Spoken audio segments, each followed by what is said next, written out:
All right, welcome back to Seminole Sideline 3. Oh my God, please send me. Welcome to Seminole Sideline 365. With me is the old man. I am KB. Thank you again for being with us. Watching that intro video, every time it kind of makes me. That's why sometimes I don't do the full intro video anymore, because it depresses me how much, how happy we used to be. And you used to talk about the climb, and you don't hear that buzzword anymore, do you? I do. Right here. We just got a new ladder. Okay, we went to the ladder store, and the climb continues with the new ladder. And you know what this is, KB? You know what this is? What is it? These are two things they represent tonight. One is these are don't do it right at the screen, for God. These to blind our viewers. These are runway lights. Why are you doing runway lights? Listen, to our viewers. Runway lights in Tallahassee, and this is the guy on the tarmac when the airplane lands, and you know how they do that? They bring the plane in. They put them in the eyes of the pilot, because that's they bring them straight in. That's what these are. You know what that represents? That airplane is going to be busy. The Florida State Air Force, the Florida State Air Force, or how many planes? Well, they got one. Remember, that got approved. I think they have one, and they're going to be flying that bad boy out to pick up, number one, coaches, and number two, maybe some. I guess you could go out and pick up 5-star guys if there's any left. That's another story. The former, they're not going to use it for 3 stars, but that's what that represents, because that's, oh man, there's so much to talk about tonight. I'm not sure we have enough time. Yeah, we got a lot to talk about, and I don't think most of it's going to be focused on Charleston Southern, but there will be some of it focused there, because I don't think this game's a lock. I don't think 30. I think the what? 30. Oh, come on. Mike Norvell lost to a FCS team in 2021, and that team was a lot better than this year's team. We lost to Jacksonville State 20-17 in 2021. Don't forget that. It's 33 and a half points. That football team won 5 games. And this year's I team wonder what the odds 21. were. I wonder what the odds were in that game they lost. Very similar, I believe. I mean, Jacksonville State, I think, was a better team than this current Charleston Southern team. But I'm not putting anything. Nothing's impossible. If anybody out there knows what the odds were in that Jacksonville State game, there's no way they were 33 and a half points. But you say it's not. Were. Yeah, 100% they were. Florida State that year. Never mind that. You think this isn't a lock. Would you bet those odds? Would you take Charleston Southern with 33 and a half points? 100% I would. Well, why don't you put it down then? Why don't you put it on a line somewhere? I'm not an idiot. I don't waste my money. Why? I don't encourage sports betting. Yeah. I'll just say that if I was a betting man, I would say it's a pretty good percentage of them covering that. Florida State this year, how many times has Florida State scored 21 points this year? You think they're going to cover 33 points as a winner? It's against an FCS school. I don't care if it's against a high school 1 in 10. They're 1 in 10. Florida State has not scored 21 points. Well, they will once this year in the opening week. We'll talk about that later. They've not eclipsed 21 points. We'll talk about this game later. But did you get that clip I sent you about that secret thing I found on that airplane? Oh God, here we go. Okay, yeah. I found this. I'm going through the chatter, and I think this is important. So let's run it up there for our viewers. Let's run it up there. Can you get it? Who's our technical guy? Who's running the tech board? We fired him, so now I'm in charge of it. Yeah, that guy was an intern. He flunked out of school. Okay, here we go. Make sure the sound's up. There we go. Sound's up. Here we go. 3, 2, 1. Down! Get a hold of yourself! Stewardess, please let me handle this. Calm down. Now get back to your seat. I'll take care of this. Calm down. Calm down. Get a hold of yourself. Doctor, you're running on the phone. Everything's gonna be all right. Please. Sister, please, I'll handle this. I gotta get out of here. Out of here. Gotta get out of here. Hey, I find stuff all the time. When I'm going through the social media, that's what I do. I look for things on social media. I thought it was kind of funny. We need some lighter moments. Okay, we do need some lighter moments, especially this week before the Florida Gators come to town, which could be a not so funny moment in that regard. Okay, so what are we going to hit first? We got a lot of issues. Well, I think I got a couple of things. Do we want to talk through? Let's talk through some of the hotter things first. Let's talk through. Okay. You talk Quick. the salary Yeah. cap, the House Okay. decision, stuff like All that. right. I know you've been tracking that, so Yeah, I want to get go ahead. your thoughts Yeah. on that. No, I want to get your thoughts on that because you've talked about now for a couple of weeks that there's going to be restructuring in NIL, Yep. things, regulation, compliance, stuff like that, and Yep. it seems like that is coming true.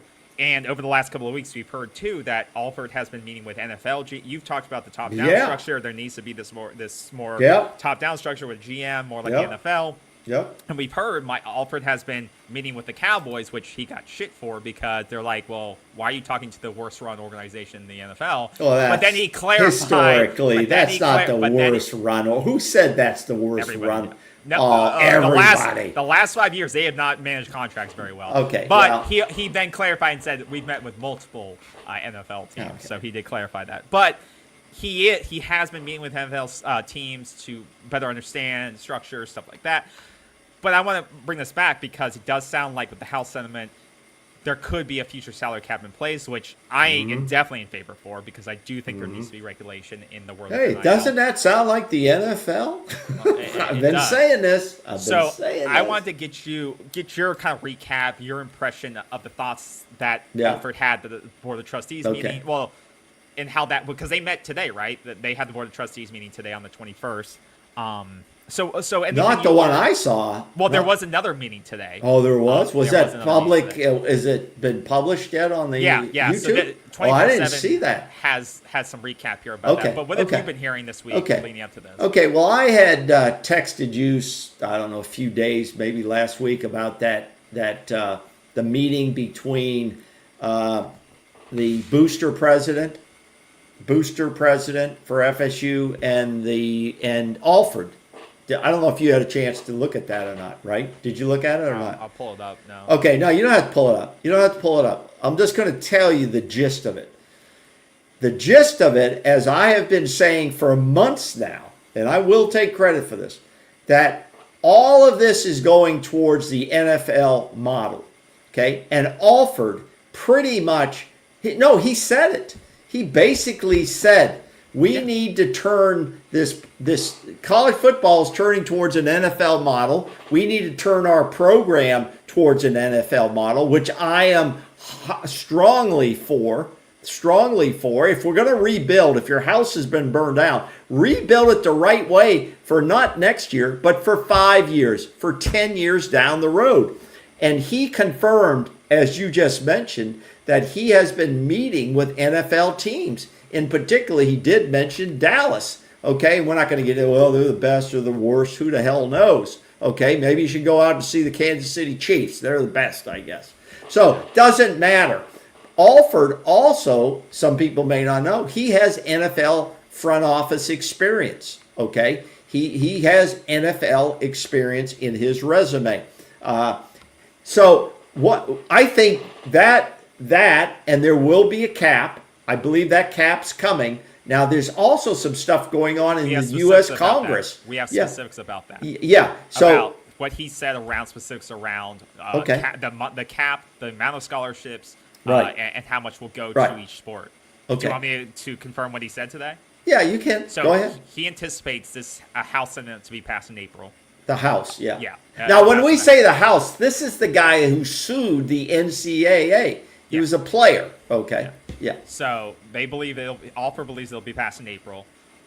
He believes there will be an anticipated cap of around $20.5 million that will be paid out to student Right. athletes, Right. with up to 80% of that going strictly to football.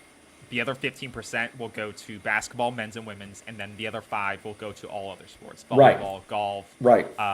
lacrosse, all those other things, track, and soccer. Now, he says, and it quotes in this article, we have an advantage. 2.5 million of that can be used for scholarships, increased on where you currently are. So Alford added that it regards FSU's great cost of attendance, allowing more scholarships to be provided than other peer institutions. I don't know exactly what that means, But he seems to think that Florida State has an advantage in terms of how much more can be used for scholarships. Now, they will have to change things. Florida State will have to limit. There'll be restrictions on the amount of scholarship limits. So football typically has, I believe, 120 scholarships for football. Yeah, 120 I think plus. that They'll have yeah. to. He believes it'll shrink down to around 105 for football moving forward with that cap.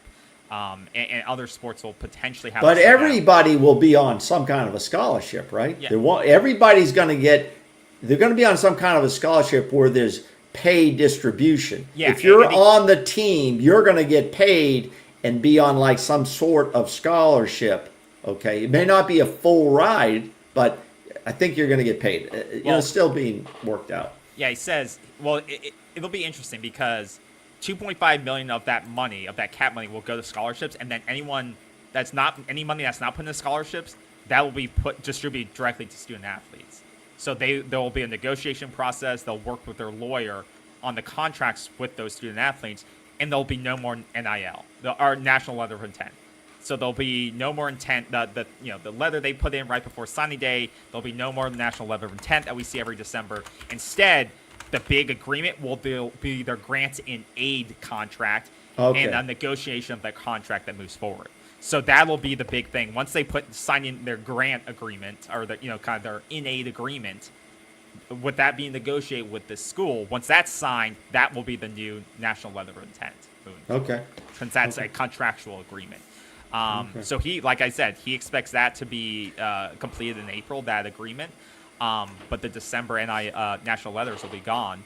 And he said, but though they think that this whole thing with the national letter will be, this whole process will start in December with this upcoming class in December. So that's why they've been diligently working on this and starting to, which is interesting with the whole transition class that seems like Florida State will have. I mean, FloridaTate may have a very, very small scholarship. Yeah, it's like 11 or 12 for 2025 next season. So it'll be right now. But there's going to be more decommitments and stuff like that. So it'll be a very interesting thing. And he states in this article as well, and with the board today, that Battle's End will act as more of a marketing agency for Florida State. I heard that. Florida State. So that's interesting. That's very interesting, and this is coming. We've been talking about this. I've been talking about it, and this is all coming. All of these changes to college football have come through the courts. Okay, let's make sure we understand that. But the thing I've been preaching on, about rebuilding through an NFL model, I hope we do that. I hope we start doing that, and there's a lot of work to do there. Now, and we'll talk about that more in future. Now, along with this, something important to me is this FSU lawsuit, where this stands. And I know this is nitty-gritty stuff, and we're going to get to Charleston Southern and other stuff. But this quickly I read today, and I think it's interesting. This came out of Tallahassee Democrat, actually, that Florida State also just kind of won another step in the court situation, that the court ruled in their favor that they could continue their lawsuit. So appellate court here in Florida decided that, and so they can continue. Now, here's the $3 million, as reported by Tallahassee Democrat, has already been spent in this lawsuit by Florida State. $3 million, okay? And the lawyers, these things just drag out. Now, here's the most interesting thing, and it's real quick, and this is what they're quoting, that all of a sudden now, a balloon has surfaced where there could be a settlement based on the ACC going to a revenue sharing model that favors Florida State and the Clemson. Okay, they didn't mention Clemson, but there would be a revenue sharing differential, which the ACC doesn't have now. Now, this concerns me because obviously court systems and judges don't like to make the decisions. They want the two warring sides to make the decision. This is the first trial balloon I've heard go up about a regenerated ACC revenue sharing model. And I'll tell you, that kind of scares me. Unless that revenue model could show that Florida State in the money range, that they could compete with the money at SEC and the Big Ten. If they can't show that, which when I watched that briefing, there was big lines of difference there.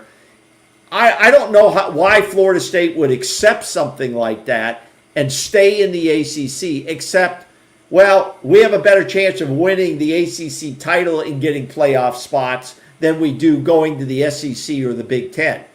Yeah, I mean, everything is about money. And the bottom line is, it is about the money. I don't know how they would accept or how a revenue sharing deal in the ACC would benefit them in terms of saying, okay, we'll just stay in the ACC based on this new deal you guys are handing over to us. Yeah. Can you? No. I maybe it's a trial balloon, or the ACC is kind of leaking out there or something. But if this gets settled, this is my opinion. If this gets settled where the FSU stays in the ACC, accepts some kind of new revenue deal, it would have to be a hell of a lot of money, because remember what I'm talking about, 5-10 years from now, how is that deal going to look? Yeah. So I'm concerned about hearing that. Is Florida State starting to blink a little bit and deciding, well, maybe we're going to have to stay? I think that would be disappointing, and I think it will disappoint fans. And it will have to be explained by Alford and crew. So that's all I have on that, but I found that very interesting. I've never seen that balloon surface since this lawsuit started. Yeah, that's a good point. I want to go back to a couple of things. I wasn't fully done with the conversation around the potential future salary cap of NIL, because I do think, in regards to conference changing, stuff like that, this is a very, very, very big deal, because we're talking about, we've been talking about this topic for a while in terms of NIL is such the Wild West, where Florida State missed badly this past year, and we overpaid certain players. We retained certain players for too much money. You could go to Patrick Payton. You could talk about many players. And you invest in too many players that haven't panned out. They in this discussion, and what Alford has said, having spoken to other universities, there's going to be software that is going to be able to tell them by position what is the average going rate of a player of this caliber, essentially, at this position. And these are things we've talked about. I said and you said it too before, there's no transparency in how a positional player is getting paid. And so Alabama could be paying a guy $2 million a year as starting safety, and we may be paying a guy $3 million starting safety, $3 million a year. We don't know it's all, because it's just like rumors. This kid's saying this kid's saying this. There's no data. There's no factual data out there. There's no way to compare it. And they're talking about with a cap in place. And I want to be clear, it's a roster cap versus scholarships will go up, but there'll be a smaller roster cap of how many you can roster. So you can only roster 105, but scholarship cap will go up. But there's going to be software and reporting measures in place so that basically all the schools will be able to see this data. Software hosted by what? The NCAA? It'll be provided from what it's been said, is that there's going to be software provided to the universities that they can see basically all the cap data that's out there, the cap distribution data. I don't know. The cap distribution data. They will not be able to see personal contracts. No, it's by position. That's why I say it's not personal. It is by position. So they'll be able to know average NIL or average contract value by position. So they won't know how much money is being spent for running backs, for tight ends, exactly. As a room. Exactly. Basically. So you'll have a general market value, so that you'll know fair market value for a player versus just hearsay of, I think this guy tells me he's getting this much, but I don't know that. Which I think is very interesting. Something we talked about is pretty important to know. Isn't it funny though, like in professional sports, you do see kind of the general, which are fairly accurate, I think, contract numbers. Like why wouldn't they have non-disclosure agreement in their contracts? Where's that information coming from? Is that coming from the NFL? You That's know, from is it, that's from reporter insiders getting that information, and which our guys don't get at all. Yeah, and they kind of, some athletes want that leaked out because they want to say I'm the highest paid player. This is how much I'm going to play. And their agents leak that, right? Well, Their agents, yeah. That if you're a guy's agent, you have to have that type of information. He's the highest paid quarterback in the league. My guy wants X above that. Yeah, exactly. Yeah. Other things they talk about and Alfred mentioned is that they're going to have someone in place, sort of what he called a capologist, who's going to make sure that they are properly distributing their money to make sure they stay under the cap. I mean, you hear it all the time, and you know, in the NFL, teams are hit the cap limit, and next year they're screwed because they can't sign the right people. You invested too much, because in this new world, they are going to be able to negotiate multi-year contracts with players.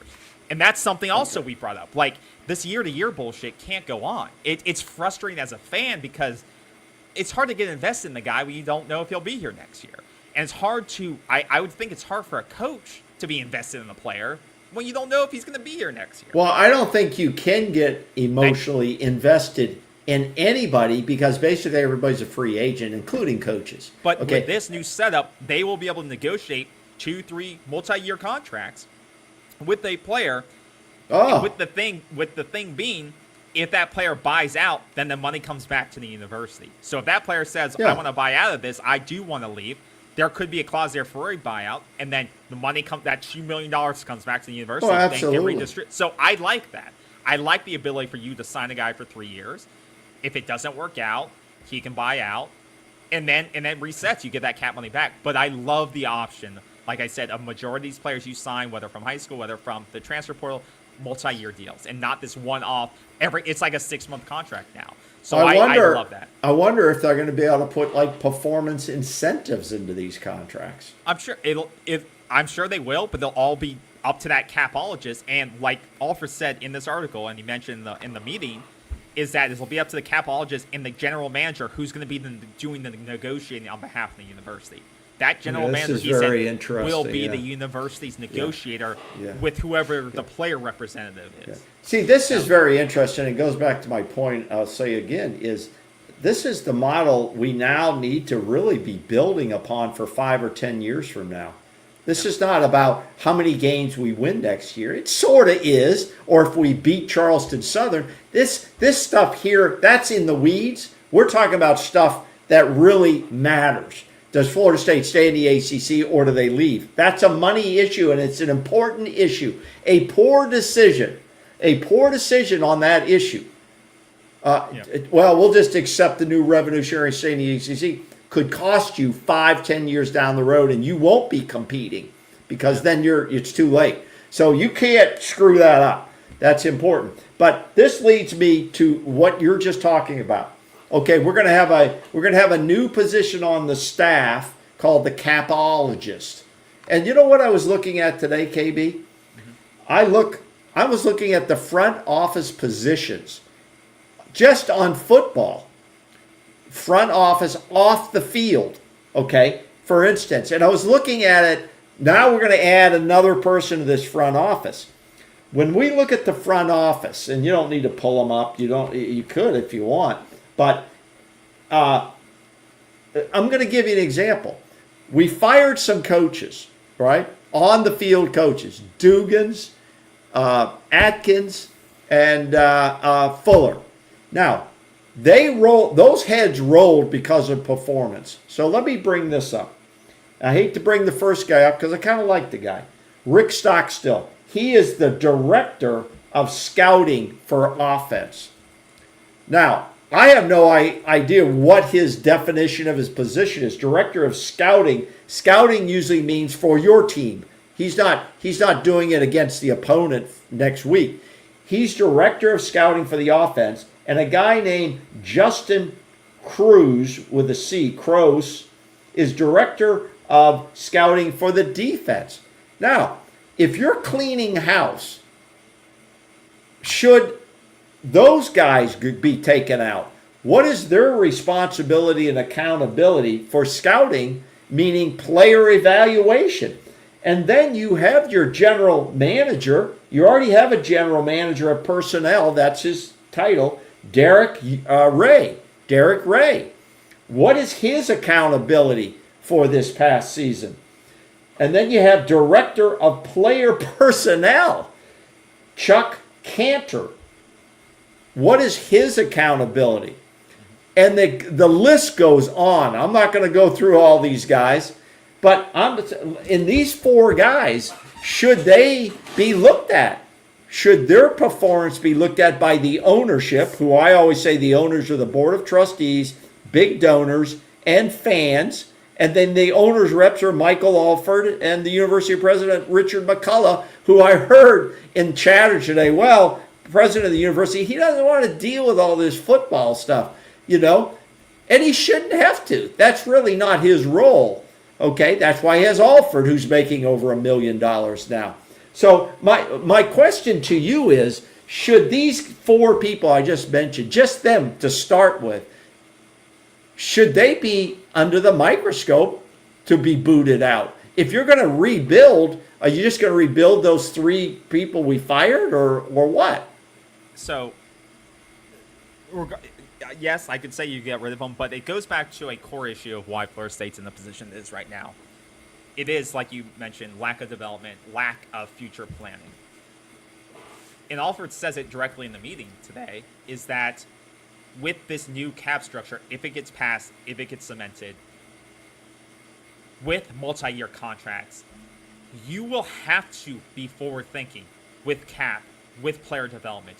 Just like the NFL. Yes, and the player development, and because everything will be even again, you will have to sign the right players. You will have to be able to develop players multi-years. You will not be able to get 1 year off players anymore. So you will need a staff, and Alford mentions this, a staff that can evaluate players at the highest level, that can find the right players that can stay here for 3 years and make an impact for 3 years.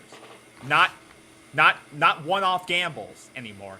You need guys that can come in, recruit high school at the highest level, can pull guys out of transfer portal at the highest level, can do both things very, very well, and also develop those players to their highest potential. It sounds like to me, not that a lot of NFL scouts will want to come down, or evaluation guys from the NFL will come down, but there may be guys at the NFL level who are there like almost grad assistants, or they're strengthening their resumes, who will come down to a Florida State and become a director of scouting for the offense. And why it's so much more important even now with this moving forward is that since will have a cap similar to the NFL, whoever they select as their number 1 guy, their number 1 pick, whether it's a guy out of high school they're investing in, if that guy's taking up 10% of your cap, that better be a hit. That guy better be an impact player. That guy better be here for 3 years making an impact. Because if you miss, that could be dramatic blow to your sports performance, right? That's like you selecting a guy number 1 in the NFL draft, and he's a bust, and he makes no impact. You expect a guy that you signed number 1 to be an impact player in the NFL. Of course, because if he's not, who's accountable for that in the NFL? The GM. The GM. And in college, if you put 15% or 10% of your cap salary into that, you're screwed. You're going to be screwed. So Mike Norvell needs to make sure he has guys that can spot talent and also manage financials the right way. Because the last 4 years, with even an open cap, they still couldn't do it. Because when you look down this staff roster of all these people in football operations, it's incredible to me. And I wrote down a note, maybe too bloated. Maybe it's too bloated. Some of them seem to overlap. I don't get it. Now, I know there's a lot of work there. Yeah, I don't think it's too bloated. I think you just. But the question is, do you have the right people to do the jobs that they're supposed to do? That's my concern. Because when I looked at some of their backgrounds, I think like the one I'm thinking of is Justin Cruz. He was with Mike Norvell at Memphis, if I picked the right guy here. He was with Mike at Memphis. And I know networking's big in coaching. I get all of that. But the question is, moving forward, as you just mentioned, you got to get guys who really can tell this guy's got it, right? You're right. I can go to little league games. I can go to middle school games and high school and say this guy's got it. This guy's got enough to get our attention. How many guys on a high school football team are really guys that are going to get your attention? Depending on the high school, but the average high school, a couple guys for D1, if that. You know, I mean, so I don't want to beat this to death, but now your front office, as you just explained, as we move ahead in the future, is going to be critical. Oh yeah, it's going to be more than critical because, and I just don't know. I don't know. It's going to be very fascinating. It's going to be very interesting because it's a new world too for all of college football and these coaches to be able to see things 3 years out and 4 years out and build a roster the right way. And they're going to build it right. You have to build it just like because you have to see the anticipation of this guy graduate, and you would have had to see that in the past. And Mike Norvell has not done a good job with that.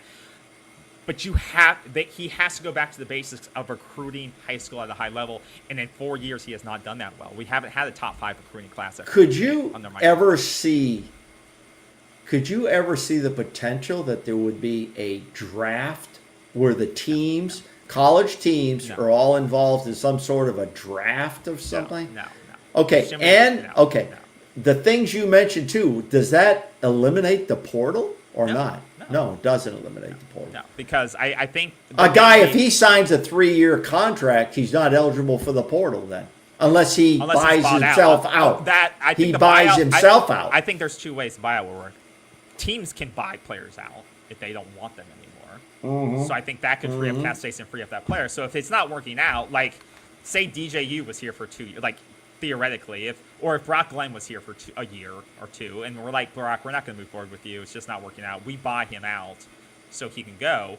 Then he's free to go, and we can retain that cap, because we bought out the contract. So that frees up the contract. And I'm sure there's going to be buyout clauses maybe for the player to somehow get out, but there may be. So I think that buyout actually is for the university to buy out the contract. And you think that will be per individual player, not a standard? No, I don't think it'll be a standard. I think it'll be negotiated with the GM. When the bill comes out of Congress, it'll be very interesting to read. Yeah, I think it's good for college football. And like I said, that software is actually being distributed by the 4 major conferences. This isn't something NCAA came out with. This is something the 4 major conferences. Once again, but that will be a disadvantage for the mid-major conferences who will most likely not have access to this. So once again, the other smaller conferences are getting squeezed out, and it's consolidating to. But they did mention the Big 4 are working on this together. So it's not like just the SEC and Big 10. Big 12 is in on this as well. You know, it would be nice. You know, it would be nice too if the NCAA, which nobody talks about anymore, they're pretty much getting swept under the carpet because they haven't done anything. These universities aren't going to sit around and wait for them. Yeah. But if there's still a player in giving out violations, to universities, then they should damn well put together a top 10 list of, here's the top 10 things you guys shouldn't be doing, because we do have the authority to come after you. Here's a quick list of top 10 things you shouldn't be doing. You got to help out the universities here in this regard. Okay, that's very interesting. But you see my point about the front office, right? You see my point as you start to rebuild your program is, do you go after these guys? You went after coaches. Do you go after these guys who are director of scouting and GM and director of player personnel? Alfred said the GM, whoever is going to be the GM, they need a seasoned GM who's going to be able to navigate this, negotiate contracts. Would you fire Derek Ray right now? He would be up for renegotiation if I was Alford and Mike Norvell. Chuck Cantor is director of player personnel. I think you need someone with experience who's worked contracts and building programs. Yeah, I'm just looking for accountability as you rebuild a program in the ashes. And I think you need somebody that's potentially had NFL experience. I don't think having NFL experience is required, but I think financials and having both college and pro experience would be a key, would be a very advantageous to you as a pro. I think that is going to be the hybrid for front office and the hybrid for coaches in the future. Okay, now that's a segue into this point. But also, I think that is one thing that's worked against Mike Norvell in building his staff is he has a lot of inexperienced coordinators that hurt him, I believe. Yeah, he brought Fuller from Memphis, right? Fuller, and he had Atkins, and I think Atkins from Charlotte had no background. I think he's given guys a lot of chances to elevate themselves, and they have not all lived up to it. So I think that is another mistake he's made.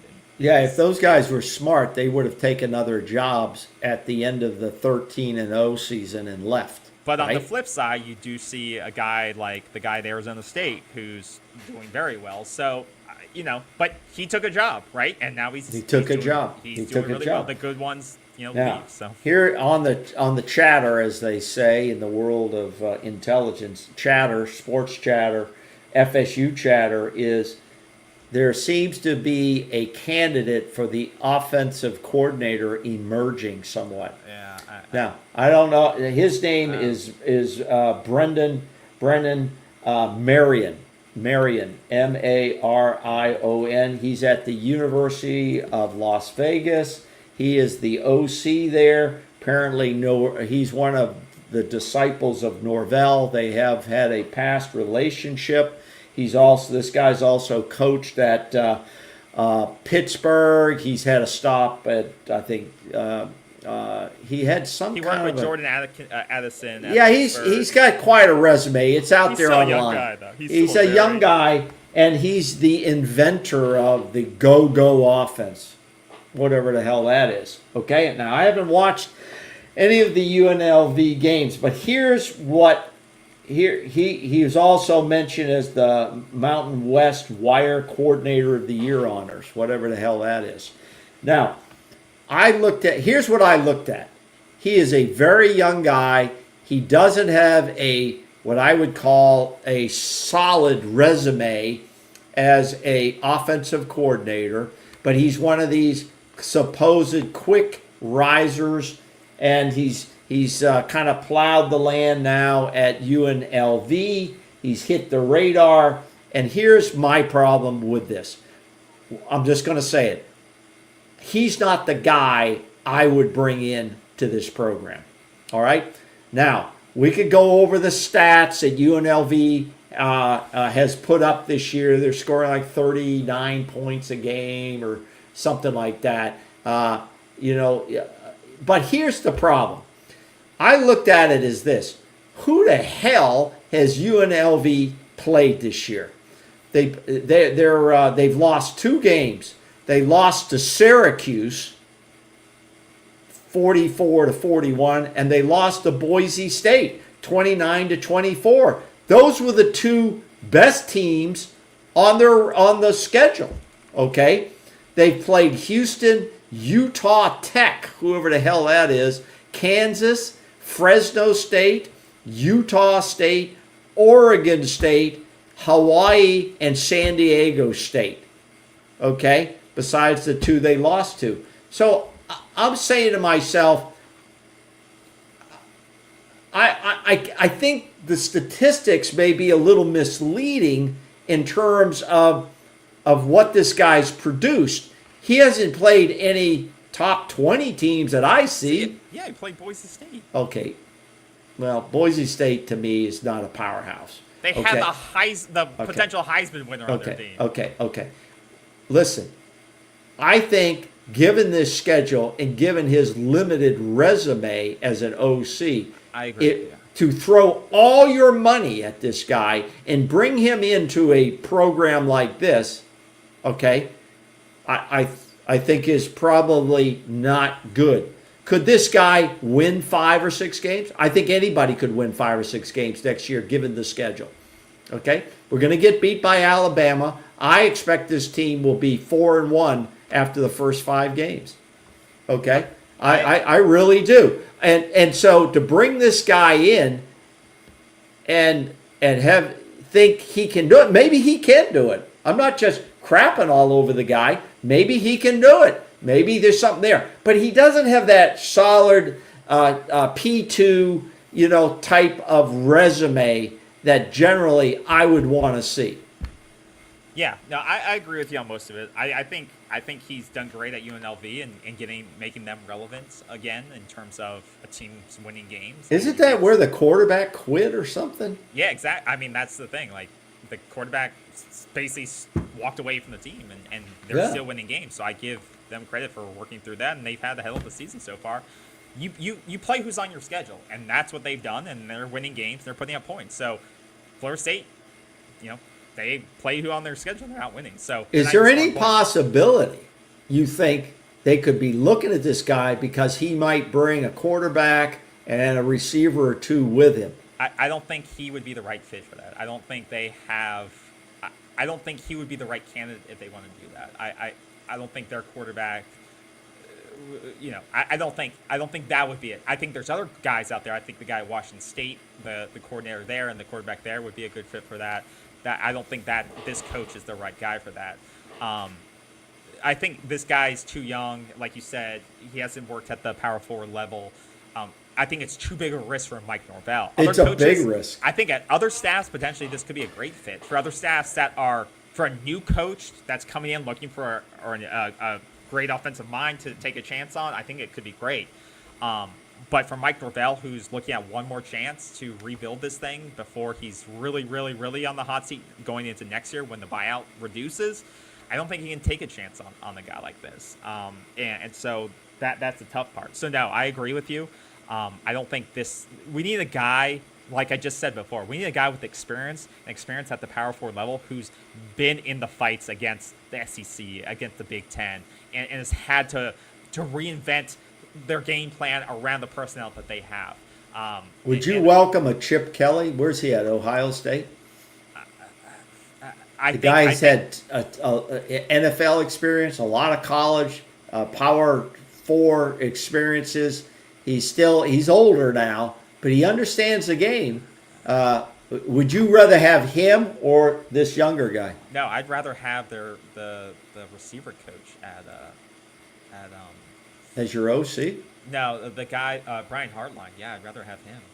If you're getting Ohio State coaches, I'd rather have him. The guy's a hell of a recruiter, and he's their co-offensive coordinator. So if I'm going to take an Ohio State coach, give me Brian Hartline.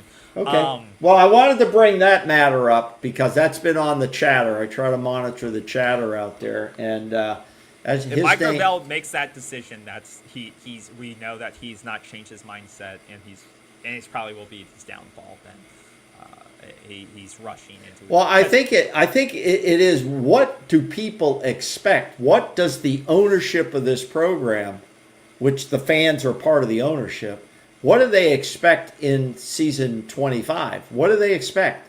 Do they expect going to a bowl game with 6 wins? Is that the expectation? Mike keeps saying, and we'll talk about that in a minute, the standard. Well, is next year a building year or is it the standard year? I'm trying to figure that out because fans are going to want to know, Mike, what do you think is going to happen next year? Do you think you can get this team to 6 wins next year? I would love to ask that question to Norvell. I think this team, I picked them to win every game this year except maybe one, but I'm trying to figure out what is it going to take for Mike Norvell to keep his job if it wasn't for the money. Does he have to play in the ACC championship game? Does he have to make the playoffs? The standard is to make the playoffs and compete for a national championship. That's the standard. But next year being a rebuilding year, is 6 wins good enough? No, it's not. You don't think so? Not with the schedule you have. What's good enough then? I mean, you have 5, 6, 7. You have at least 7. 3, 4, 5, 6, 7. It's pretty weak. Yeah. That's what I'm saying. This isn't. You're not playing a gauntlet here. Except for Alabama. They're going to lose to Alabama, and then I think they'll win 4 or 5 games in a row. The last 6. The dates aren't on here, but these 5 games, 6 games right here are all very winnable. 7, 8. That's 8 wins. You should be in 8 of these games, not counting Florida Clemson, Miami, or Alabama. That's 8 games that you should be able to win, even if you cut 30 or 40 players on this team. You should be able to if you have the right staff, you should be able to portal and get enough players to be competitive in all of these games. You should be able to beat Virginia. There's 1. Stanford is 2. Every one of these games right here. Wake Forest is 3. East Texas is 4. You should be able to win 5 or 6 games and you'll go to a bowl game. 8. Okay. Yeah. Who of these teams right here is a good team this year? None of them. Yeah. And these 2 are not either. Okay. There's 8 games on this schedule that you could overhaul this entire roster and be competitive. And should be able to beat. Look at Indiana. Like I said, they got a quarterback from Ohio. But what's everybody saying about Indiana? Who gives a shit? Play who's on your schedule and win. That's what they're doing. Play your schedule and win ball games. That's all Mike Norvell has to do. I don't care how you build it. Just rebuild it. I think Nick Saban said it, not me. Nick Saban started to question what they've done at Indiana. Hey, Nick, you're not coaching anymore. Get over it. Indiana, you're done. Indiana has the game of the century against who they playing? Ohio State. You stopped coaching because you couldn't handle it anymore. Yeah. You couldn't handle the transfer portal. You couldn't handle all this stuff. So nobody cares anymore. You were great while you did it. This is how it works now. Everyone wants a Cinderella team until one shows up, and then they bitch about them. Hey, everyone says how tough the Big Ten is, and then because Indiana they don't starts want doing them in the playoffs. Exactly. They don't want them taking one of their playoffs to the SEC. SEC. And then Indiana starts doing it. Everyone bitches about Indiana. Well, and says, they're waiting the for them to lose. Now the Big Ten isn't tough anymore. Well, they're doing it. They're waiting for them to lose this Saturday, and then they're going to say they're not worthy of a playoff. Well, now they're saying they should rest their quarterback. You know why? Because what if they win and their quarterback gets hurt? Just like Florida State last year. What if they were to win and their quarterback got hurt? Well, they're not going to win if they rest the quarterback. You don't know that. You don't know. But what if they win in the game with him in and he gets hurt?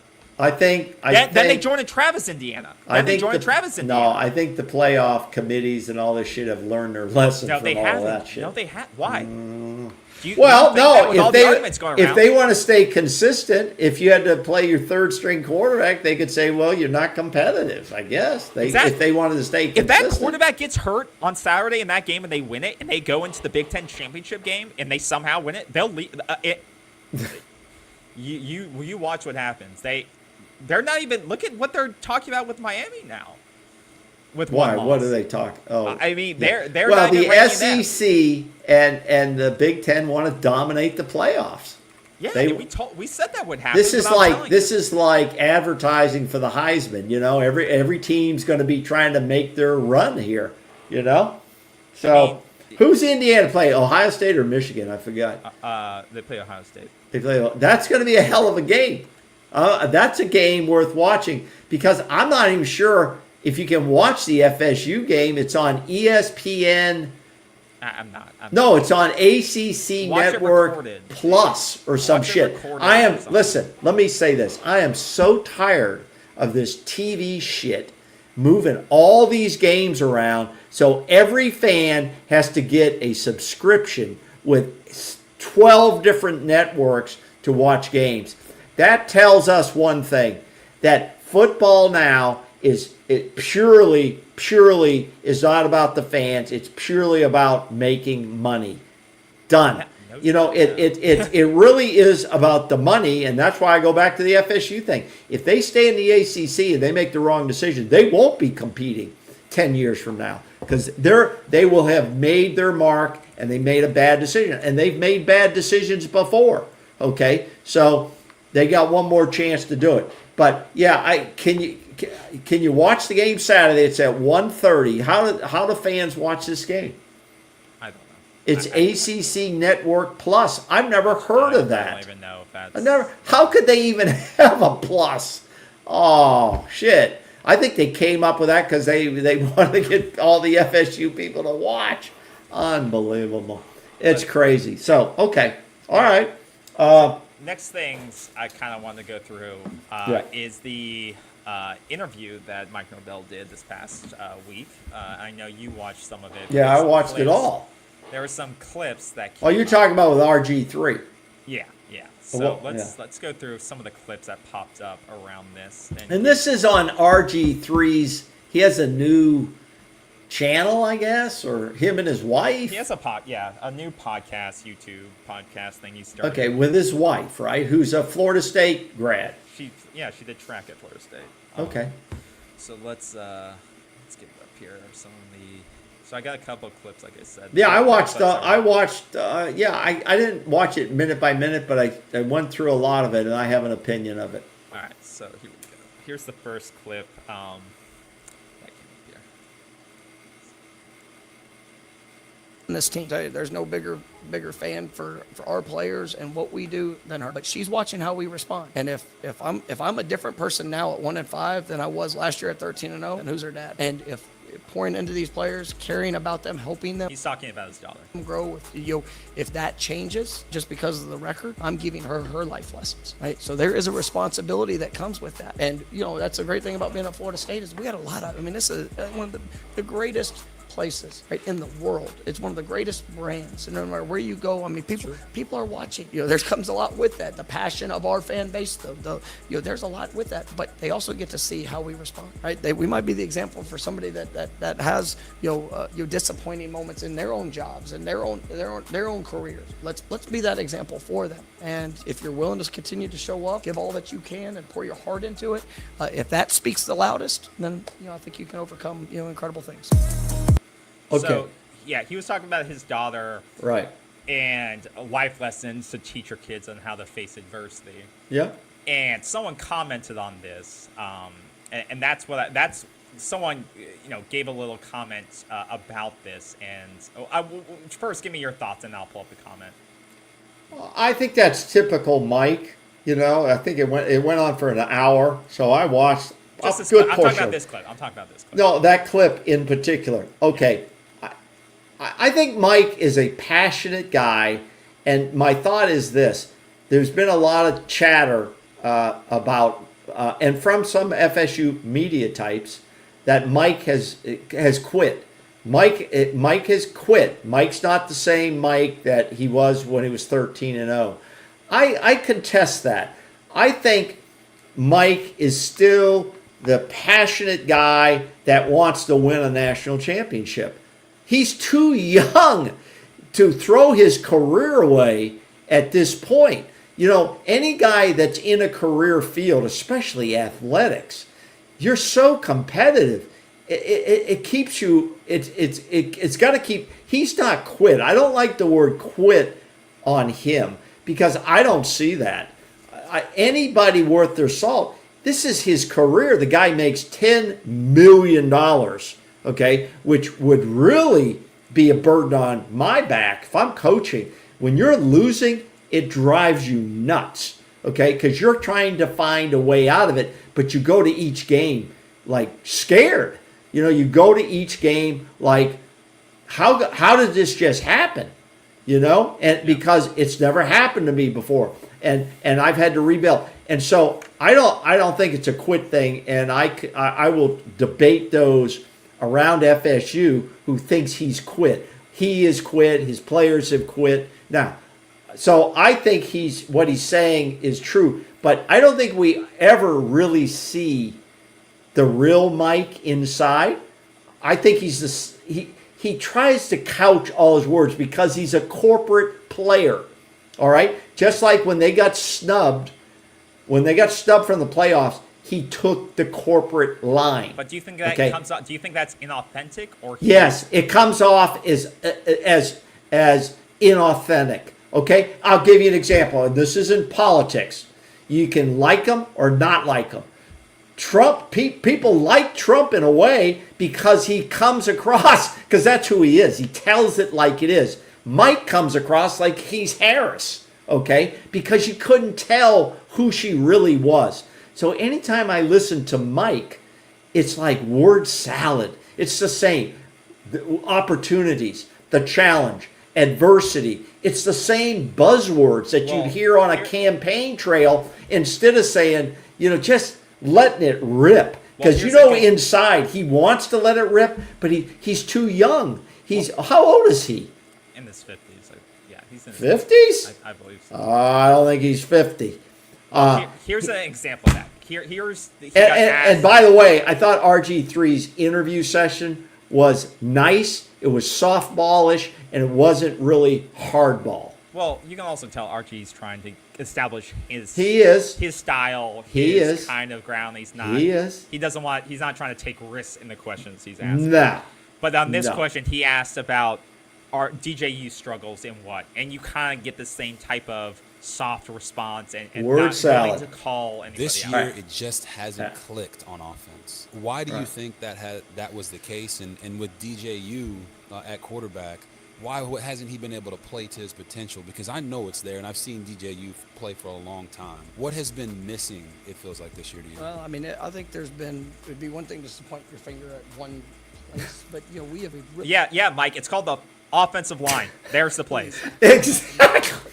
I think necessary offensively. You know, to be, you know, when you sit there and you look at it, like we've struggled in the ground game. Why, Mike? Why have you struggled in the ground game? The offensive line. And, you know, to be able to you know, take a little bit of the pressure off there is something that, you know, when you're playing quarterback, I mean, it's always good to be able to have some of those. Yeah, no shit. It's also good when your receivers catch the ball too. That too, Mike. Vaccine plays, And that's been a calling card for the majority of your offenses. Yeah, and that's one of the things. And I'd like to say, well, it's just this issue. And you know, we've had a combination of things that have kind of occurred. Like if you go back and look at this offense this year, when we hit an explosive play, we're scoring on the drop.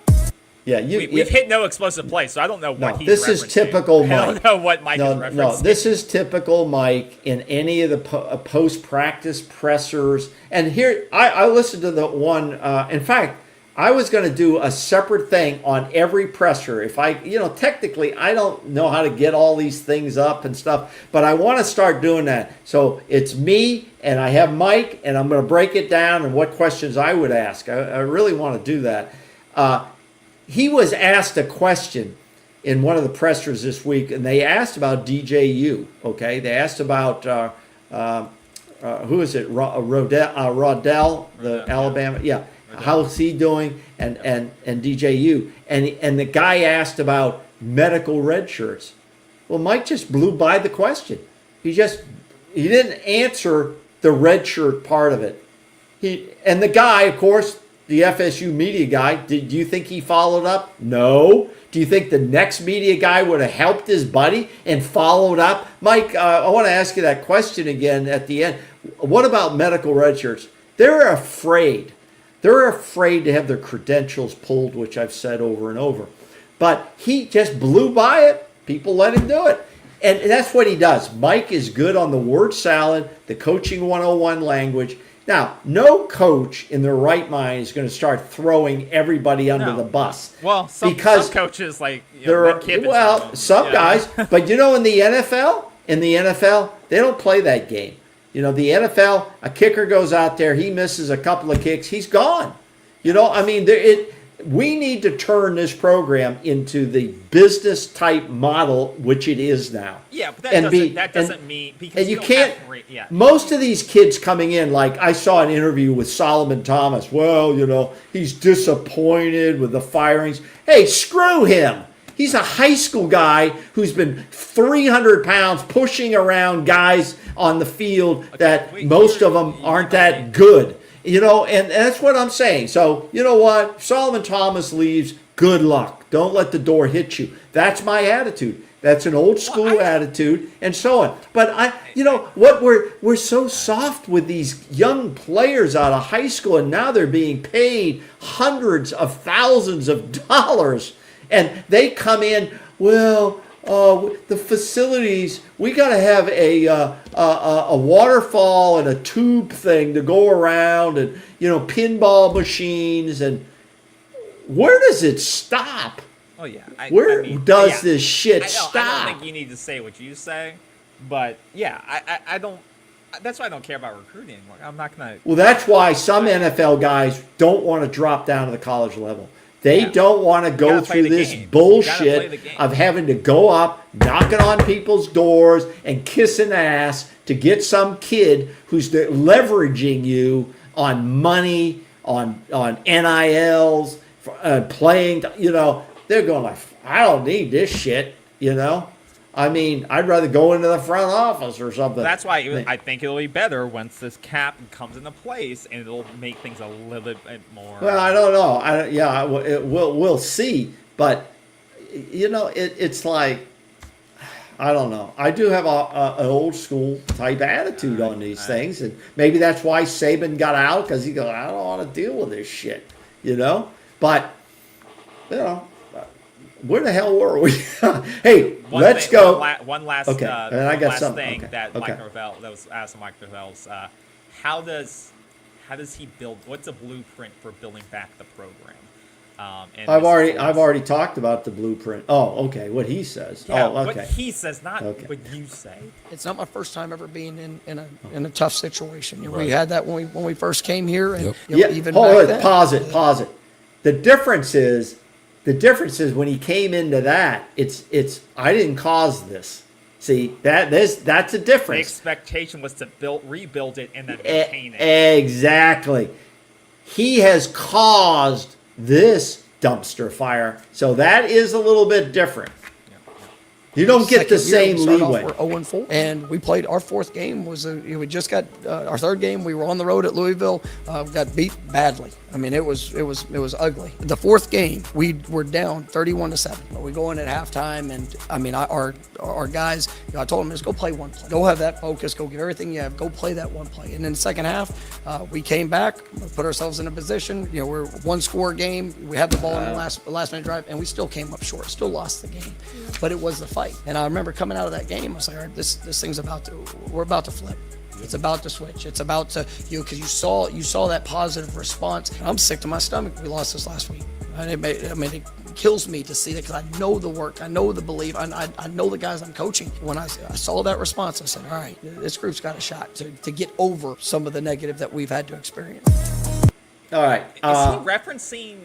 But was that wasn't an example from this season?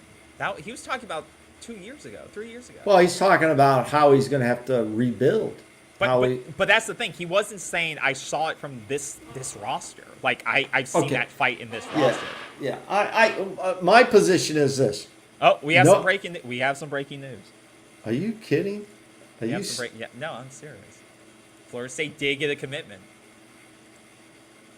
Kevin Sperry, 4-star quarterback, flips from Oklahoma. There it is. That's what this guy right here has been asking about. I never heard it. This guy was on my. I thought they were trying to go after the kid.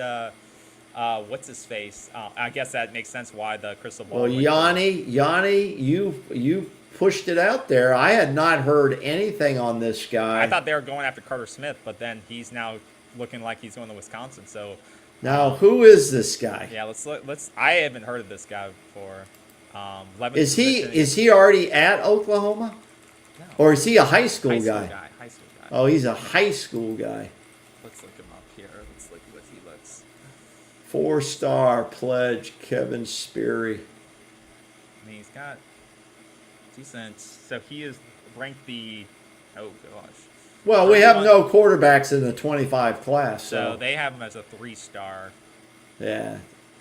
Shit. Yeah, something tells. Well, no, this stars are quarterback. I mean, yeah. Well, he's been offered. He's been offered by some pretty good teams, so they must think he has potential. I mean, you don't get offered by these teams, and they don't think you have potential. So that's again, Florida State's had one quarterback drafted in 5 years. But yeah, he's okay.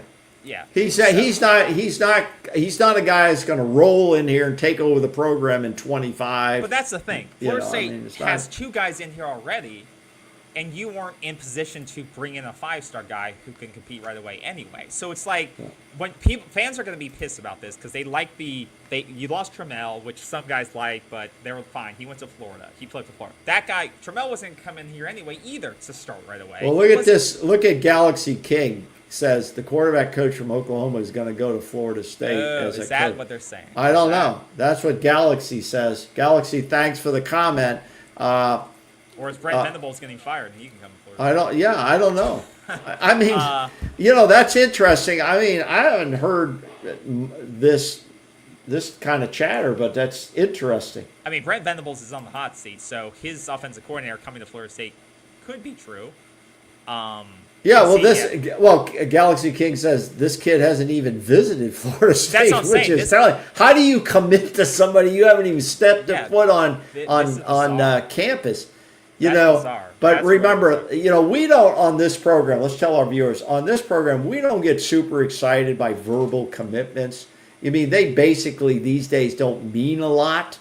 From high school kids, it's interesting. But Galaxy King, we appreciate you coming on the program and throwing that out there. Yanni before was asking about Kevin Sperry. I'd never heard of it, so I didn't know what the hell he was talking about. Well, so my apologies to Yanni if you're still on the program here. And Galaxy King, appreciate any input. You're always welcome here. I see you have the UM sign up, but it doesn't matter. Well, next time someone brings up a commitment like that, they should have marked it. But I think the interesting part about that is that this kid was the longest tenured member of the Oklahoma class.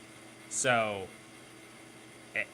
that's interesting. That could mean there's chatter out there that Venables is going to get fired. Well, okay, because Oklahoma has a pretty damn good brand too, and they've been struggling. They've been struggling. They've been struggling. Now, Oklahoma quarterback coach has coached with Mike here we go, the Mike connection again. And Galaxy King, I have to say that it concerns me a little bit if Mike's going back to too many guys at Memphis. Is he still? I get the networking thing in football, but the quarterback coach is not going to make you or break you, but it definitely is going to be interesting again. But connections work. So he's talking about Seth Luttrell, I'm assuming, who was fired in October. Who, the quarterback's coach? No, is he talking about offensive coordinator or the quarterback's coach? It says quarterback's coach. Oh, the quarterback's coach. Okay. They're not the OC. So I assume the quarterback's coach is still with the team, I guess. I don't know. Could be. Yeah. Interesting. Yeah, that's interesting. I think. Listen, I'm gonna my honest opinion. I think Mike's gonna go into the portal and he's gonna go for an experienced quarterback. I think it's gonna be. He's got to go. This kid's not gonna start. For listen, now let's rotate just a little bit into the Charleston Southern game.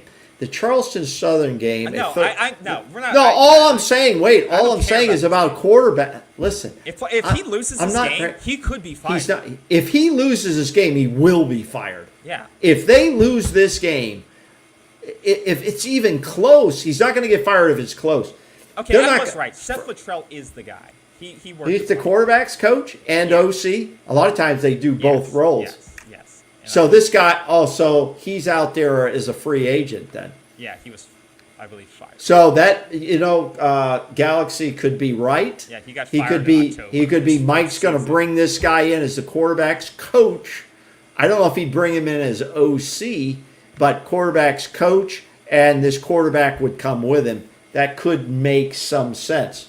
God, okay. This is a horrible hire then. This could be. Well, we don't know if it's a horrible hire. We just, this is what happens. That was his first year at the Power 4 program. Okay. He was at North Texas for about 6 years. Yeah. Before that, as the head coach, I believe. Yeah. I mean, if he's starting to build this thing now, Bobby Bowden ran into this. In the end years of Bobby Bowden, his mistakes were loyalty to old coaches he had known, bringing in his kids, making the wrong guys, the wrong coordinators, and it caught up with him. So loyalty is good to a point, okay? And then it's not so good.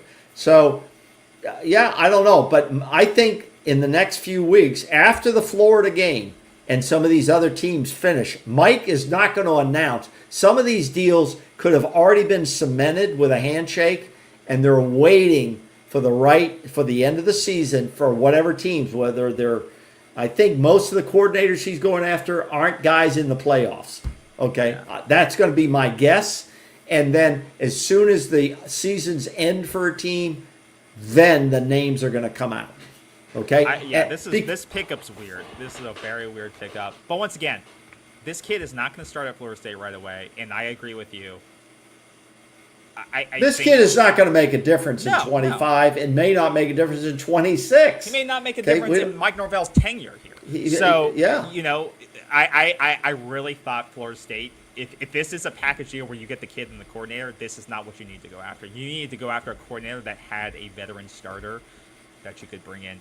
Unless Mike truly feels that Luke or Brock are going to be the guy next year if you bring the offensive line. Remember a statement I made a long time ago, and I don't want to dwell on it, is when the guy from Oregon State coach went to Michigan State and he didn't take DJU with him. Okay? To me, to me, that was a sign. That, no, I don't. Maybe DJU didn't want to go. You mean to tell me if that coach had a guy like Dylan, who's the guy for Oregon State? Okay, but you don't. Gabriel doesn't get to take who he wants. The hell he can. Michigan, if the kid agrees to it. Are you an idiot? No. The guy going to Michigan State doesn't get to say, DJ, you have to come with me. No, he didn't have to say it. Why would DJ want to go to a Michigan State was a trash program? Why wouldn't he try to encourage DJU to come with him? How do you know he didn't?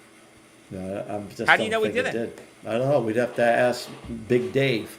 You don't think DJ didn't want to go to Michigan State, which is a pretty bad program, versus I don't know. I just going think to Florida State, which he thought was a interesting. good program coming off of the ACC championship? I don't know. I don't think Michigan I don't know. State. I'm just throwing it out there. I'm just throwing it out there. I don't think you have your facts. Okay. Let's go to as we follow this a little bit. Yeah, right now in the class of 25, I think there's 11. I think we have 12 verbals that are still holding. 12 verbals. Early signing is 4 December. I think it's 4 December or 8 December. It's one of those two.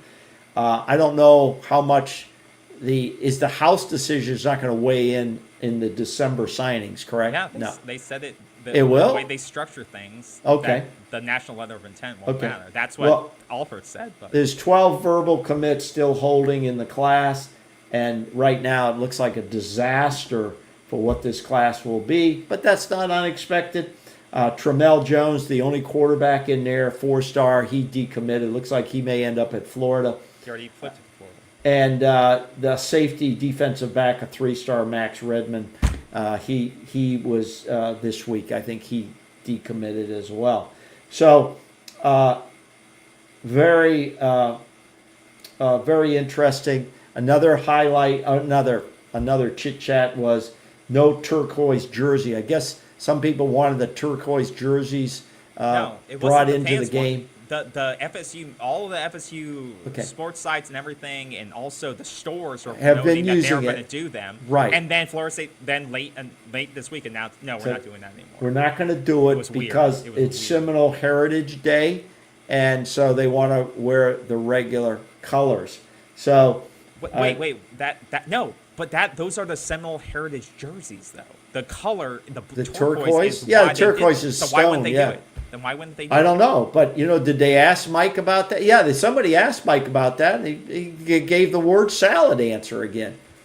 He said it was about Seminole Heritage. We're going to stay with the same normal jerseys, our routine jerseys. And that was the end of that question. That was the end of that question. Okay, here's the other deal. Here's the other deal about assistant coaches on this football team. Now, I know it's tough to get guys to come in, assistants. The assistant for Dugan's is a guy named Guy Lemonier. I looked up his resume. No Power 5 experience as an assistant. Okay? Has no Power 5 as an assistant. He was a small-time college football player for a little bit of time. All right? This is no disrespect to these guys. I'm just saying, Gabe Fertitta, the offensive line assistant, no Power 5 experience there as well. Now, I know these guys are trying to build resumes, and obviously having Florida State on your resume is a good thing. Filling in when coaches are fired, that looks good, right? You're really not going to be held to a high standard, but this is the best brand on their resume. My question to you is, even on the first assistants to the offensive line coach, shouldn't we be getting guys now? Shouldn't we be getting guys that have Power 5 experience or some NFL experience where they played and maybe just entering coaching, but they've been in the NFL? Doesn't that help sell and recruit kids as well? And if an NFL guy has 3 or 4 years of NFL experience and he played at Michigan and he wants to start a coaching career, isn't that kind of the guy we want to bring in? I already said, yeah. I already said that they. You don't seem excited about your answer. I already said they should have power forward experience. We keep repeating this. You can't keep bringing in the guy who his best experience is coaching O-line at Charlotte. I keep telling you that. Yeah, I feel like we've already had this point, and yeah. If you look at Florida State doesn't have those guys right now. When you look at the resumes, they don't have those. But guys. I don't care. I care about. I don't care about the third assistant on the bench. I care about the coordinators they're bringing in. If they're going to be hiring this guy from Oklahoma, I think once again it's the wrong fit. He got fired in one season at Oklahoma. Before that, he was coaching at North Texas as a head coach. I don't. Once again, I don't care. I care about what he was doing recently, and the guy. It's very hard. We're not ripping on any of these guys or disrespecting any of them, but we have to look at everything at this point, because when you start to rebuild, you want to do it right. You don't have to do it fast. Everybody we got to do it fast. We got to do it fast. Do we? If you go too fast, you make bigger mistakes that haunt you 5 years down the road. And by then, Mike will be gone, one way or the other. If Mike gets it flipped again, you think he's going to stick around? That's not the nature of college football anymore. That's not the nature of your employees. The nature is get in, get your money, and get the hell out without too much damage. That's really the nature. The Bobby Bowden years of staying in a place for 20, 30 years, or Nick Saban, are over. That's not going to happen. Agents won't allow that to happen. If you're too comfortable, it's time to move. If you're winning, you'll stay anywhere forever. Look at Dabo. He's winning and he'll stay there. But yeah. So, what else you got? This news, this quarterback's just weird. He's not going to rebuild. We're going to rebuild the program around this guy. I'm not saying he's good or bad. I don't know anything about the guy. This is the first I've heard of him. I've heard nobody else on Chit Chat, and maybe I missed somebody talking about this guy this week. Maybe I missed it. Okay, and he's more than welcome to come in here and light it up. You know what? There's been quarterbacks that came into FSU. Some of our best quarterbacks ever came into this program, and there were no stars. These star camps out there. There was none of this 7-on-7 shit. All of that crap that goes on. And if you show up, you get a star. If you don't show up, you don't get a star. I don't think that stuff means as much as people think it does. I really don't. Most of the best players that have ever come into Florida State programs were never given any stars. Okay, period. Look at the championship rosters. Every team that wins a national championship. How many stars did Jameis Winston have? 5 stars. He actually had stars? Are you?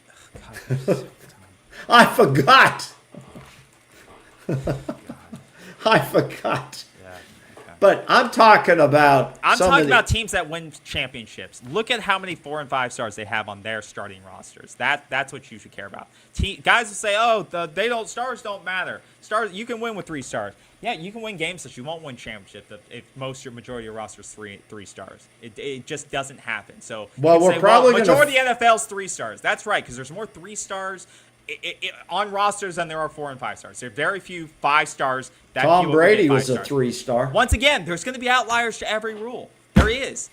But the majority, and I'm not talking about the NFL. Brock Purdy was a 3-star. And what is he doing? He's playing in the NFL. That's what he's doing. But once again, we're not talking about the NFL. We're talking about college football and what it takes to win at college football. NFL minor leagues. Look at the college football championship rosters and how many 4 and 5 stars are on them. Tell me that. Tell me the ratio of 3 stars on those rosters. And they'll tell you who gets to the championship games and who wins them. That's what it takes. So you can go I'm go not go out and disagreeing. recruit No, only no, 3 no, stars. no, Go I out, didn't- do no, it, I didn't do say it. that. No, Because I if didn't Florida, say look that. at Florida State's roster right No, now. I We should be get it. winning games. If we are a 3-star team, we what would be you're winning every saying, game. what you're saying is the star rating is a form of Look, evaluation. this is why we A won games with form of Jimbo. national Because Jameis evaluation. Winston was the number Yeah. 1 quarterback Yeah. that you could get. That's why we won games. Because we had 1 star, the number 1 ranked player in the class. How's his We had brother Dalvin doing? Cook, and we had running backs. We had players who were the top-ranked players in their class. We weren't trying to get mid-tier players at every position. We had top 3 classes, not top 25 classes. That's how you win football games in college. That's how.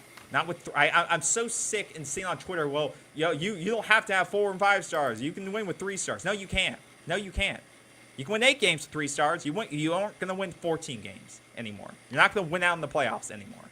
It's not how it works. That's not how it's ever worked. So I hate that shit. It's a stupid narrative. You've made me feel very bad. Good.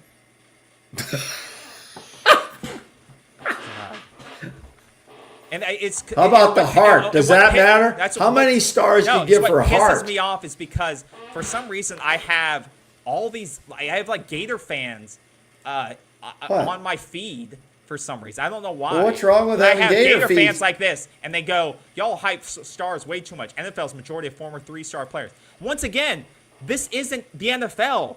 Gator No, but fan. the guy- no. Once again, because there's more 3-stars in college that go to the NFL because they have to fill rosters. That's not hard to think about. That's Well, we not have hard to to think fill- about. And this is why Florida's 5 wins right now. Like, this is why you have 5 wins, because you don't have 5-star talent on your team. And your best player, DJ Lagway, was a 5-star player. He wasn't a 3-star. Like, this is the shit I don't understand. There's Gator fans that say we'll take the 3. No, you won't. That's why you will win 5 games next season if you have this mentality. You win with 4 and 5-star players. There's no on argument. your roster. I don't think we're arguing that. You're not. Yes. People say they hype stars way too much. If you have 80% of your roster being 4 and 5-star players, you will win majority of the time 10 Here's wins. the problem I have. So dumb. The argument's so dumb. I've said this before with offensive linemen.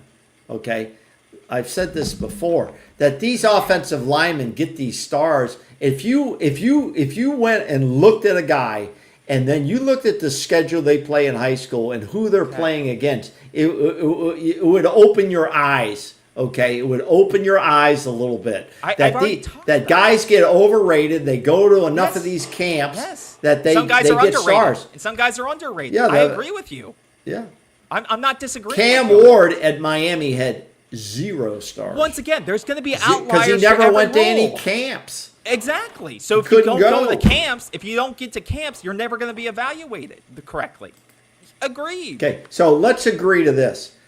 The star rating is another evaluation tool. No it is shit. not the Like, that's what it is. No, wait a Star minute. rating Wait a is an minute. evaluation. What we're saying and what some fans are saying is some people are putting too much emphasis on that tool. It's one tool in the evaluation. You don't think another tool would be, I'm going to take a high school player's last 2 years and I'm going to break down his tape to see how good this guy really is and who they're playing. Okay?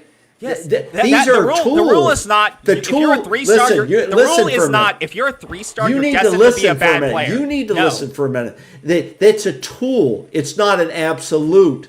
Okay. Did I say it was There's been, absolute? there's been No. plenty of 4 and 5-star guys who never made it. All right. Yes. So now Florida State. so- Look at Florida State's so- roster. Yes. So listen, majority it- of them are not going to make it. It's a tool. So an interview with a kid is a tool. Maybe private workout is a tool. yes. Maybe we should, going to the school, talking to a school, that's a tool. These are all tools.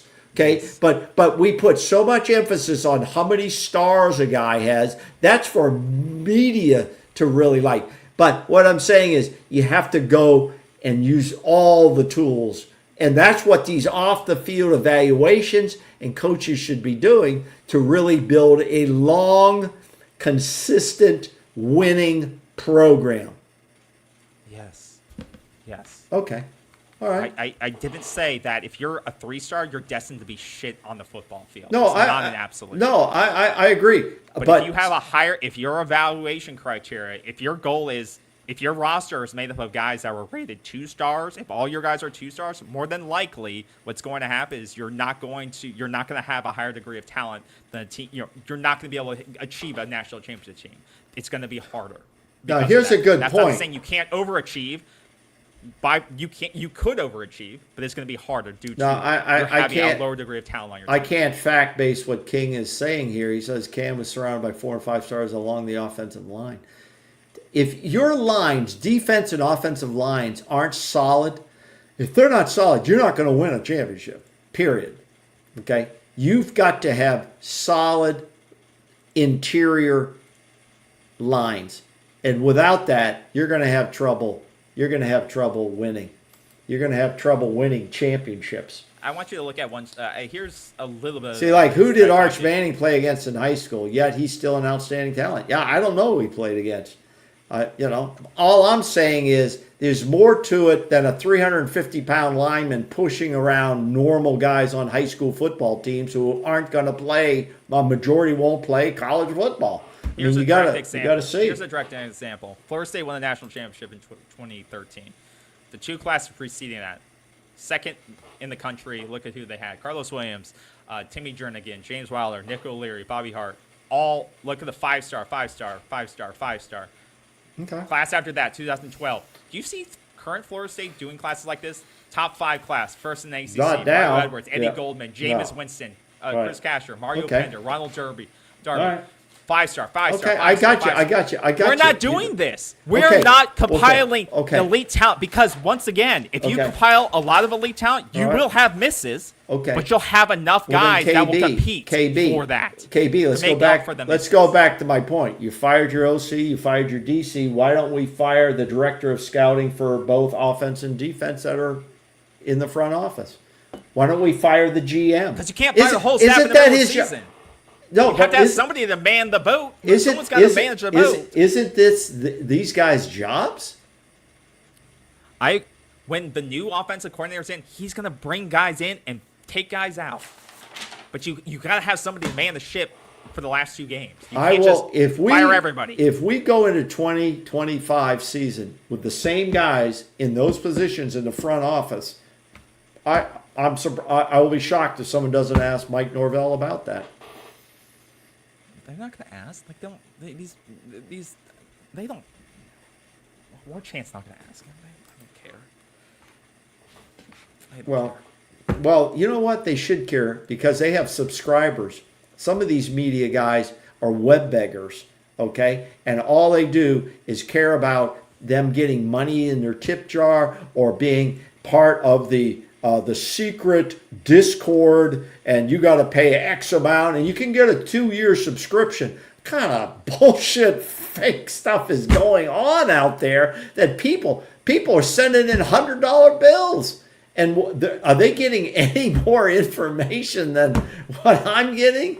No, because there's no breaking stuff going on. It's funny to watch, but they should care if guys are paying money for this stuff, you know?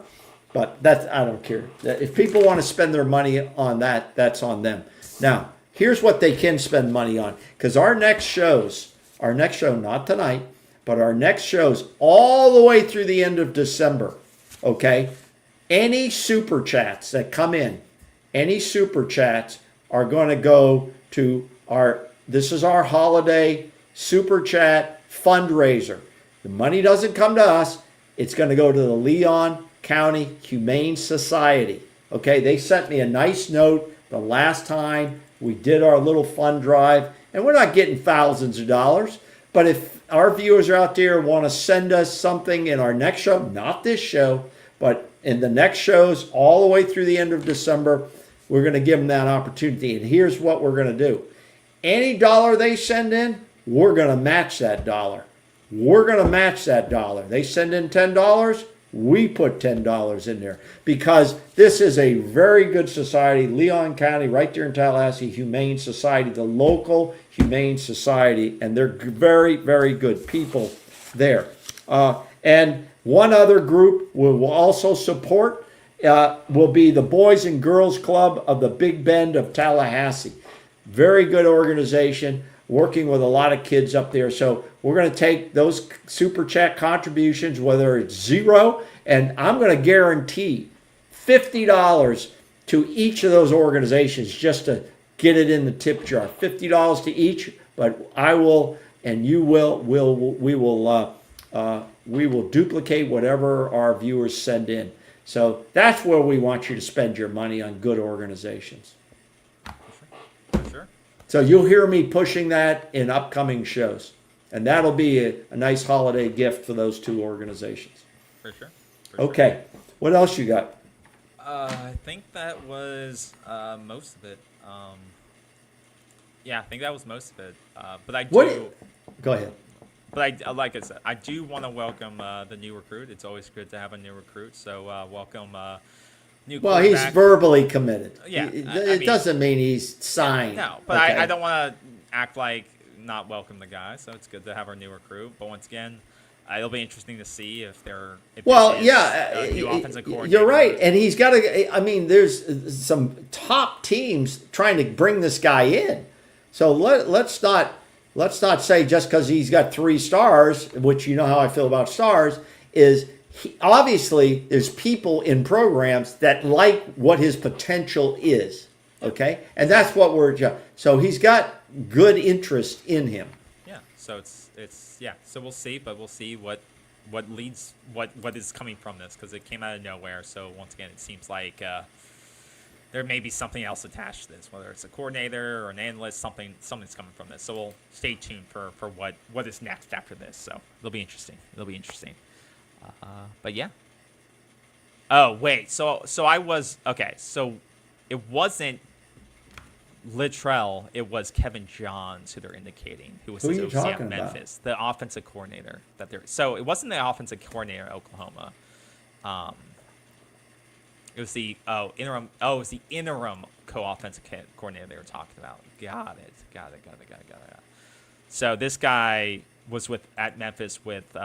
Here's the guy that they were talking about. So it wasn't Littrell that I was talking about. It was Kevin Johns. This is the guy. So he was with Norvell at Memphis with him in 2019, right before he left. So this guy's got. Then he was at Duke as the OC quarterbacks coach from 22 to 23. Then he's been with Oklahoma as an offensive analyst this year, and then he got bumped up when they fired Littrell. I think Mike wants to bring in someone he's known in the past and he's comfortable with. I don't think Mike wants to bring in someone. He's going to be a puppet. He's going to be a puppet again.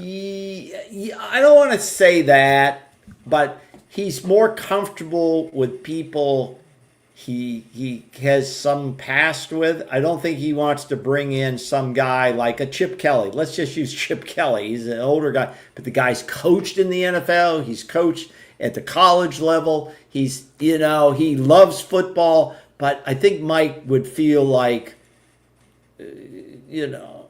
maybe Mike still wants to have a hand in this offense. That is the real key. When the OC comes in, what is the difference between Mike's role and the OC's role? Any OC would probably say, Mike, I want to have my own thing here. But the thing is, to run an offense that you bring in, you've got to have the right players. So what they're going to say. You can't just make up an offense, bring it in. The guys you have there can't fit that offense. That is a disaster. If you have a primarily running quarterback and you bring in an offense that is pass happy, that's not going to work. I mean, it's just not going to work. So there's a formula there. Well, they could be trying to go back to what sort of they crossed over and did at Memphis, and what Johns continued to do at Memphis when Norvell left, and bring back that style of offense again, and hopefully try to bring the right players in to fit that offense again. Because that's what Johns did at Memphis with Norvell for a year, and he also worked with Riley Leonard at Duke. But maybe Norvell's trying to go back to his roots and say, let's get this system right, and let me bring in a guy that knows the system. That's what this move would look like. A guy that knows what Mike Norvell wants to run, and this is a disciple from that system. Well, if it works, why can't Mike make it work? He's the expert on it. This would be his guy.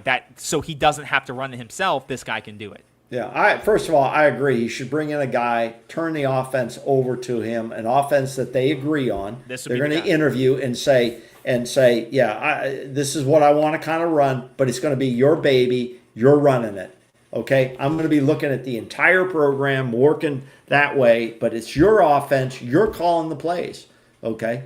You're calling the plays. I mean, that's why. And you'll be held accountable for the production of it. Right? That goes on in real business. You know? Yeah. You know, unless you're a micromanager. Do you think Mike's a micromanager? Yes, I do. Okay. I think that's why this move makes sense. And I hope Mike also gets rid of the running at the end of the practice. I think that's, let's move on to something else. Let's do, pumping weights or some shit. I don't know. That's,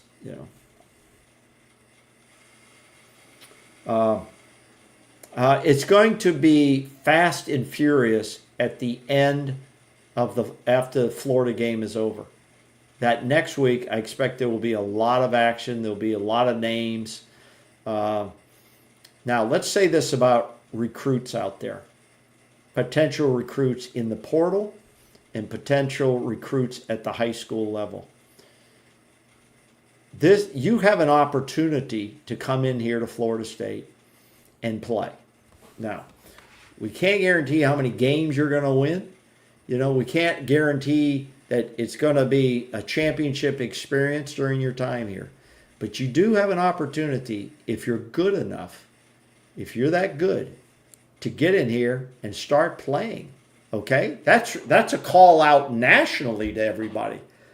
If you're not playing where you are, then you should call Florida State or send them a note. Okay? The coordinators' names are out there. You can send them a note. Say, I think I can play for you. I think I can play for you. And I'm hungry. I'm hungry. Because we hear a lot that the players have quit. I don't believe that. What I do believe is maybe they're playing to the maximum potential that these coaches brought them to. Do they have any ceiling left for development?